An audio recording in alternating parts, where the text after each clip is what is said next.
ვაკის პარკთან კი დღეს შეიკრიბნენ შემოქმედებითი სფეროს წარმომადგენლები, ასევე უცვლელი მოთხოვნით, რაც ეხება პატიმრების გათავისუფლებას და ახალ არჩევნებს.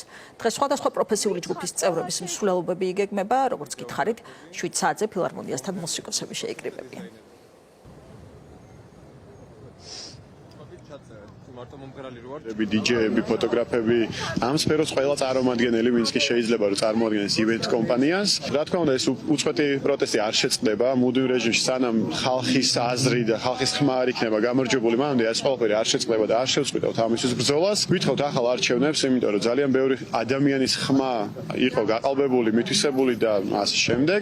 და ყველაზე მთავარი ერთ-ერთი მნიშვნელოვანი მოთხოვნა არის ის, რომ პოლიტპატიმრები, რომლებიც ამ ყველაფერს ძალიან სულად შეეწირნენ და ძალიან სულ მდგომარეობაში აღმოჩნდნენ, მათი განთავისუფლება დაუყოვნებლივ რაც შეიძლება მალე. ჩვენი ერთ-ერთი მეგობარი იყო აქციაზე, რომელიც დააზიანეს, დაუმტვეს ცხვირი და არის ანიმატორი, არ არის ადამიანი, რომელიც რამეს დააშავებდა აქციაზე.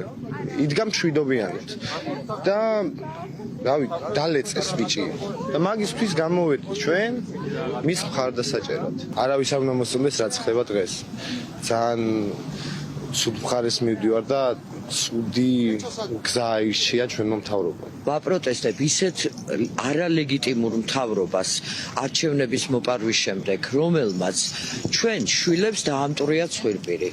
აი ამ ძალადობას ვაპროტესტებ, ვითხოვ რომ პოლიტიკური პატიმრები უკლებლივ ყველა განთავისუფლდნენ და დაგვიბრუნონ ჩვენი მოპარული ხმა.